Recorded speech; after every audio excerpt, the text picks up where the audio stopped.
Alright, so welcome to my talk show. I've decided that the format should actually change just a little bit. We're going to do one topic, science news, then we're going to go to world news, and then we're going to get to the fun stuff. Alright, so sit through the boring stuff, maybe learn something, hear my opinion, then we'll go to the fun stuff. Alright, so the first topic in science news comes from Science Daily, and gravitation under human control. Physicist proposes using magnetic fields to produce and detect gravitational fields. So I'll just read the article for you, and then I'll tell you my opinion. At present, scientists study gravitational fields passively. So that means they observe and try to understand existing gravitational fields produced by large inertial masses, such as, stars or Earth, without being able to actually change them, as is done, for example, like with magnetic fields. It was this frustration that actually led Fusfa to attempt a revolutionary approach, creating gravitational fields at will from well-controlled magnetic fields and observing how these magnetic fields could bend space-time.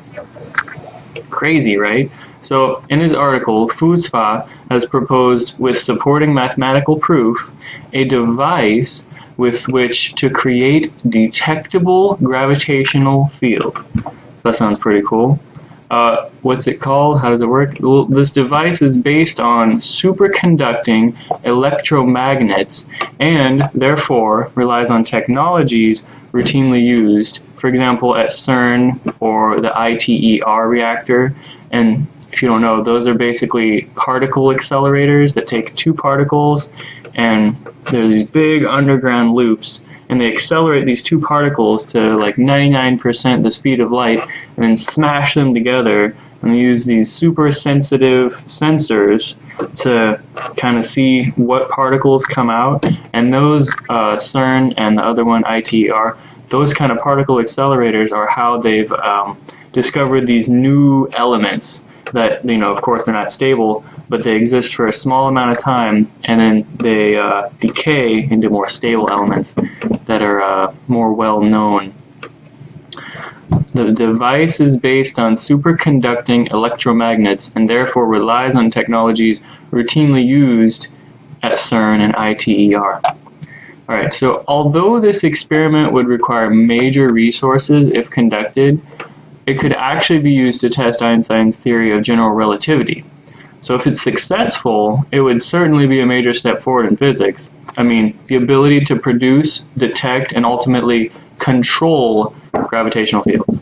That sounds exciting to me, because we can't do that. You can't, control gravity. It's like, well, here's gravity, this is how it works.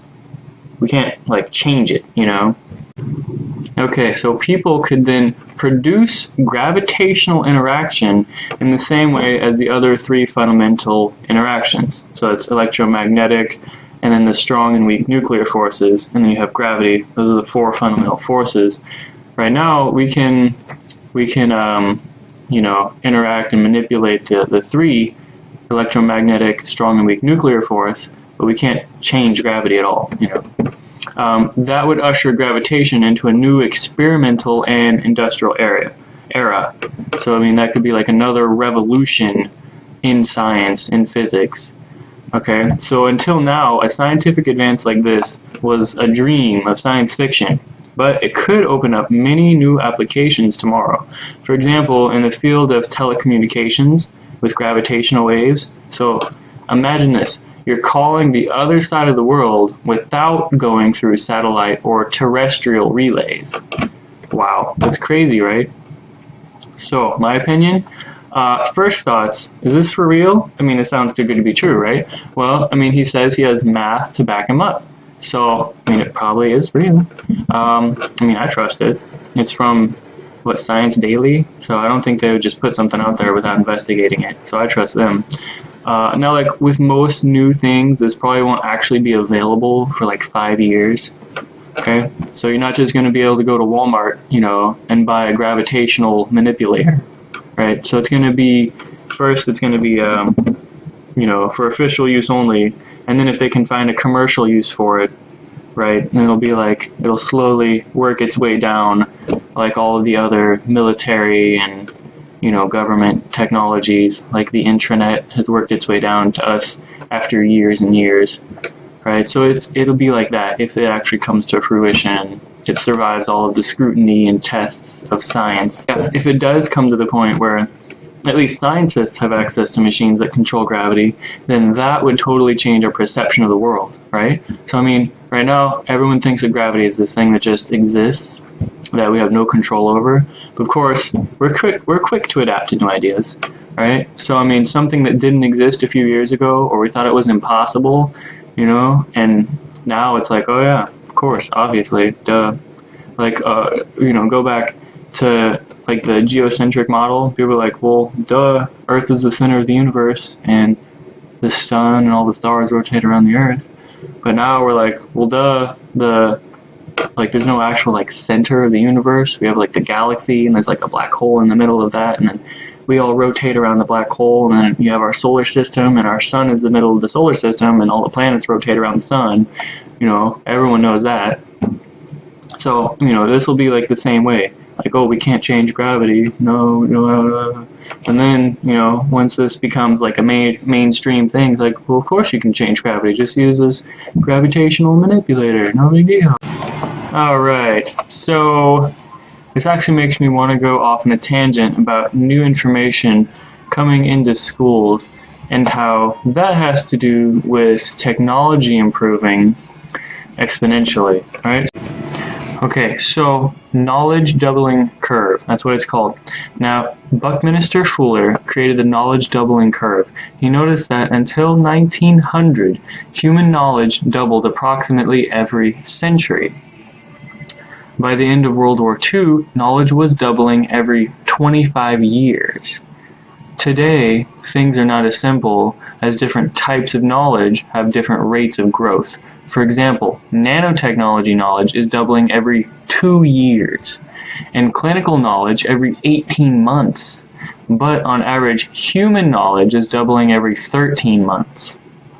According to IBM, the build out of the Internet of Things will lead to the doubling of knowledge every 12 hours. So in just a short time, from 1900 to today, or in the near future, we're going from every 100 years to every 12 hours.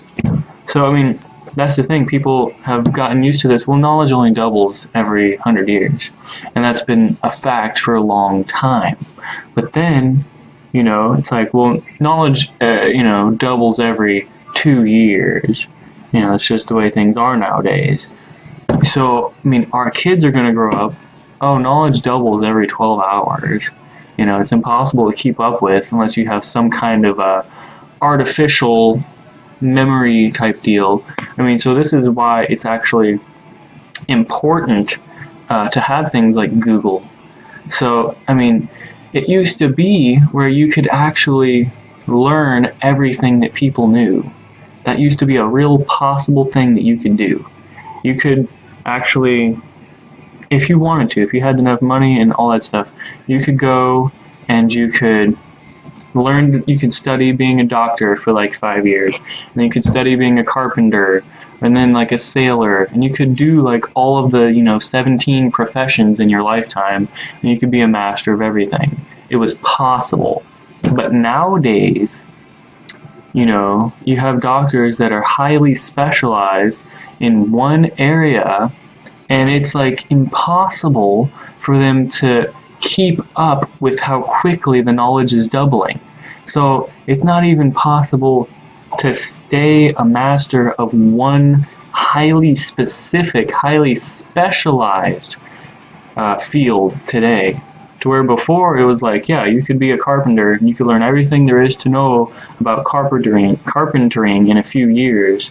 You know, if you went to like the right schools and you know, learned from the masters and all that stuff. There wasn't that much known about carpentering.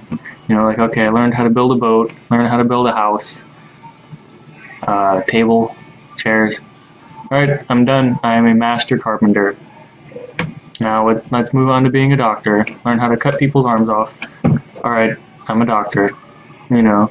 But now it's like, okay, you want to be a doctor? What kind of doctor do you want to be? Oh, you want to be a neurosurgeon? All right. Well, what kind of neurosurgeon do you want to be? Like, you know, so the rate at which technology doubles is increasing faster and faster and faster and faster. So, I mean, it's going to be impossible to keep up with. I mean, it already is, you know. Just to keep up with, like, entertainment is impossible. It's ridiculous. So, yeah, we're going to have to shift how we think about, you know, people knowing things. Like, being in the know, you know, it went from, like, oh, you're not in the know? What's wrong with you? You've been living under a rock? To, you're not in the know? It's like, I'm trying. I'm really trying. But it's so hard to keep up. There's so many things to keep up with. I can't do it. So, that's just, I think that is something that's just, like, mind-blowing, right? Okay, so that's my little tangent. We're going to go back. We're going to backtrace. Okay, so building on that, I mean, it would be impossible to invent 3D printers 100 years ago. You know, the technology simply wasn't there. You couldn't, I mean, 3D printers rely on technology that was invented and discovered, and principles that were, you know, learned about recently, right?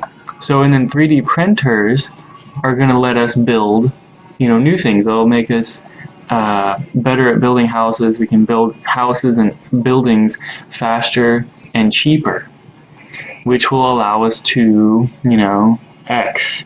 We're going to be able to do things faster and cheaper, infinitely progressing until we get to the point, I don't know, the what is it called? The singularity. A point where technology will be so advanced it can invent its own upgrade. You know, Robot 3.0 will be able to invent Robot 4.0. And the scary thing is now, it's going to be so advanced that our most intelligent people, our smartest engineers, our smartest programmers, our smartest, you know, robotics guys are going to look at, you know, the robot that Robot 5.0 makes and be like, I'm looking at the code, I'm reading it, I just don't get it. It's just, how did he do this? How did he think to implement? And it's so complex, you know, there's 17 trillion lines of code and he wrote it in, you know, 4 days. You know, it's something that's just impossible for humans to do, because you know how quickly computers nowadays can process information.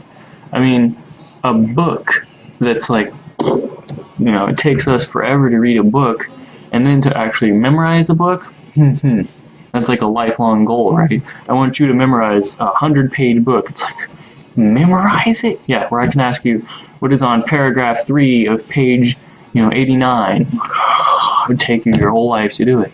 A computer can do it in about half a second. It's memorized. You know, if you're reading a book on your Kindle or whatever digital device, even on your phone nowadays, you can read books on that, and you're like, oh, why is it taking so long to load the next page? Like, how long? Yeah, you memorize a book. How long would it take you to memorize the entire book? Yeah, so quit complaining. So I just think it's really incredible how far we have come with technology, and like, we haven't reached the singularity. We're not done. We're like climbing up the roller coaster. You think, wow, look how far we've gotten. But only if you can see how far we have to go. It's ridiculous. I'm telling you, it's absolutely ridiculous. Technology is going to increase faster in the next 5 years than it did in the previous 5 years. Like the number of inventions, like as quick as phones have gotten from like crappy to amazing, as quick as computers have gotten to like, oh, that's way too expensive, to, oh, it's pretty cheap. You know, you can buy a $300 laptop now, and it was like $700 a few years ago, and has like the same specs. It's like, it's crazy. You know, you used to think, oh, a top of the line GPU, you know, a few $1,000s. Now that same GPU is a few $100s. So, I mean, and it's just gonna, like, we're not done. It's gonna keep going. So, like, you know, today, what you would need to play a brand new game at max settings, on ultra settings at, you know, 120 FPS at 4K, that will probably be able, you'll probably be able to do that on $100 smartphone 5 or 10 years from now. You know, like it's just like, what? How is this even possible? You know, and then you think about SD cards and how they've gone from, you know, 64 megabytes to 64 gigabytes. And they've gone from, you know, $400 to $40 to $15. It's like, wow. It's, you know, technology is going to be twice as good, twice as small, and twice as cheap. And then they have flexible screens, so it's going to be better in every way. Technology in the future is going to be better in every way. It's just mind-blowing to me. So I'm pretty much done with that. Now we're moving on to world events. Okay, so I'm just going to say this. I'm fully aware of the whole Bundy Rancher incident. I'm not going to talk about it. Okay? I don't want to pay them any attention because, as far as I'm concerned, there's no such thing as bad press. The more people that talk about it, the more attention they get. I mean, it's good for them. Even if we're like, haha, look at those guys. No, we're actually helping them. Same with Donald Trump. Don't talk about Donald Trump. Ignore him. If people would quit talking about him, he would lose power. Okay? Just stop talking about it. If you don't like it, don't talk about it. Be like, oh, this is so stupid. I don't like it at all. You just made it more popular. Talk about things that are important. Okay, so I'm going to talk about the Powerball, right? So there was no Powerball winner. So it's record-breaking now. It may grow up to 1.3 billion. So how high can it go? I'm going to read this little snippet. No winning ticket was drawn in Saturday night's record Powerball jackpot of nearly 950 million, which pushes the giant pot even higher to an estimated 1.3 billion, according to lottery officials. The next Powerball drawing is Wednesday. Saturday's winning numbers were 16, 19, 32, 34, 57. Powerball number 13. That's irrelevant. All 6 numbers must be correct to win, although the first 5 can be in any order. The odds to win the largest lottery prize in U.S. history were 1 in 292.2 million. There's about 300 million people in America. So if everyone played the Powerball, one person would win. And you think it's going to be you. Okay.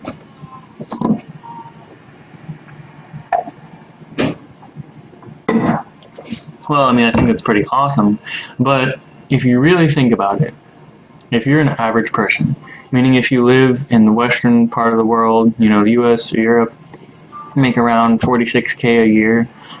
Okay, so if you go from that to a billion, well, after they take out taxes, it'll probably be, about half of that. But still, even having 500 million, I mean, you could completely change your entire life, for better or for worse. Now, the problem a lot of people run into when they win the lottery is that they don't plan for the long term. They think, oh, I've been wanting this, and I want this, and I want this car and this house, and oh yeah, I'll help my family out, and pay off all my debt. Okay, but here's the problem. They buy the expensive vehicle, they buy the expensive houses, they make all these crazy commitments, not thinking about the long term, property taxes, maintenance, insurance. Then they end up not just going into more debt than they started with, but actually losing their source of income, that job that they hated so much. Oh, as soon as I win the lottery, I'm going to quit my job. And then they end up with no money, no income, and they're in debt. So now they have $1 million a year in bills and no income. Good job. That lottery really helped you out, didn't it? So what do they have to do? They have to go to bankruptcy, they have to file bankruptcy, they have to give up all their cool toys, they have to give back their mansion and their Ferraris and their yacht and all that stuff. They have to give it back. And they're like, oh, then they get depressed and they kill themselves, or they end up in jail or living on the street. Like, wow, real smart guy. Okay, if you were smart, the first thing you would do is hire a financial consultant. Alright, so it's an especially trained financial consultant for lottery winners. Those are real people, that's their job, because people win the lottery all the time. So you get one of those. Don't spend any large amounts of money until you have a long-term plan. Okay? You need a budget, you need a plan. Because what a financial advisor can tell you is the best bank to put your money in, the stocks to invest in, what to spend your money on that will actually make you money.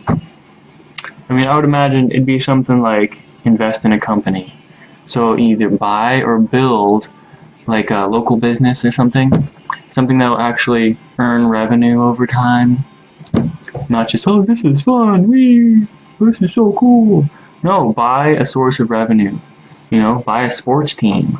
Buy something that's going to make you money. Invest in the stock market. So you get a good stockbroker, right? Get a good stockbroker, and he'll tell you, like, he'll watch all the stocks for you. He'll be like, okay, this stock looks like it's going to go up, and this stock looks like it's going to go down. You know, you give him a certain percentage of your money, not all of it. You give him like 2% of your money, and you're like, here, play with this. You know, make it into 4%, whatever. That'll act like a savings for you. And then you can pay off all your credit cards, your car, your house. I mean, the smart thing to do would to buy a normal car that has a lot of luxury features. You know, get something that's good on gas, get another car that's your luxury sedan, a luxury SUV, minivan, get a Cadillac Escalade, you know, get some really nice normal cars. Don't buy anything that costs more than $100,000. Just don't do it. You know, you can buy a $60,000 car. That makes sense. Because the maintenance, don't buy anything that's imported. Okay, buy domestic. That way you don't have to get parts from Berlin or Tokyo. Because you're stupid. You know, sorry. Yeah, go ahead and get a brand new 2016 Cadillac Escalade. Or, you know, a Buick or whatever. Something really nice. Has a lot of luxury features. But it doesn't cost, you know, $500,000. Something you're not going to hit the gas too hard and spin out and crash and die. People are just dumb. You know, get a really nice house in a gated community. Invest in things that will actually make you money. Like, I don't know, a large solar panel array.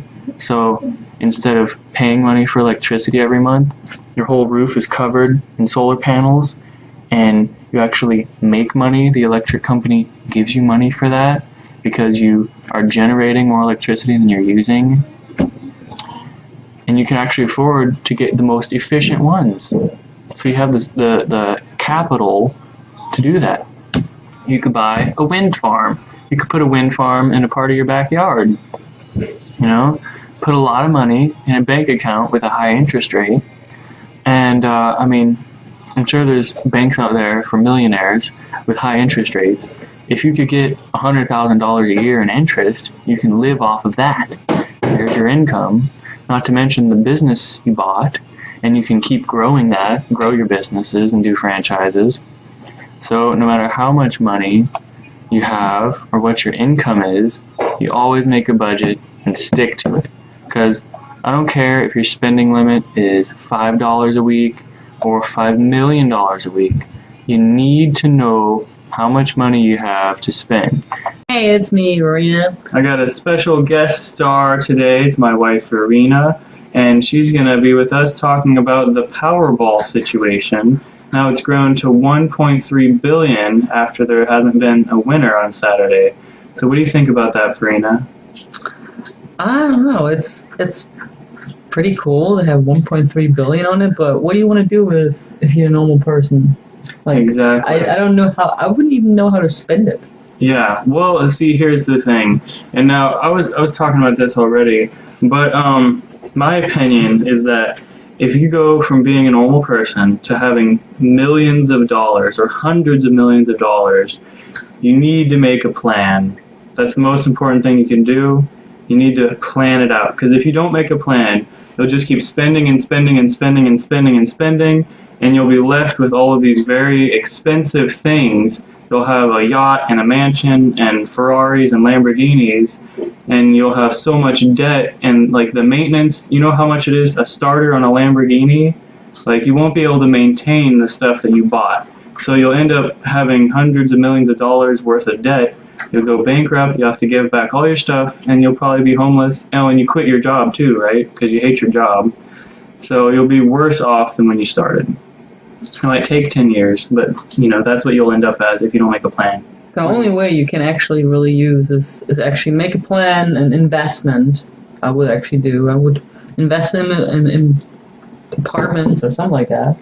Would you actually make extra money on the site if you rent it out? Mm-hmm. So you will not really get broke. Right, and that's what I was saying. You should invest in something that makes you money. It doesn't matter if it's a sports team, you build your own business, buy up a local business, something that's going to make you money. Yeah, and probably something where you like to do it too. Yeah. If you have a chance, 1.3 billion, yeah, you can actually pick something what you like to do and love to do and make it as a job. Or you have the starter money in that moment, so you can actually use that. I agree. That's what I would do, actually.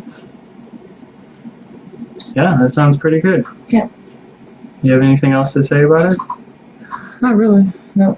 All right. Well, that's our show. Thanks for coming on. We hope to see you in later episodes. Okay. Right. Okay. Thank you for sitting through the boring part. I know it was boring. I hope you learned something. If you disagree with me on any of that stuff, feel free to write it in the comments. I'm all ears. I want to hear you guys' opinions. I don't like being wrong. I want to be right. So inform me if I was wrong. But constructive criticism, please. Don't just be like, oh, you're stupid. Like, tell me what the right answer is. Show me where I can get the information. Like, data, facts, people, please. Okay, so now we're to the fun stuff. The question is, if a jogger runs at the speed of sound, can he still hear his iPod? Well, obviously, no one can jog at the speed of sound. That's one. But, we do have aircraft that can travel at supersonic speeds. So, that's a better question, I think. If you're traveling in an aircraft at supersonic speeds, can you still hear things?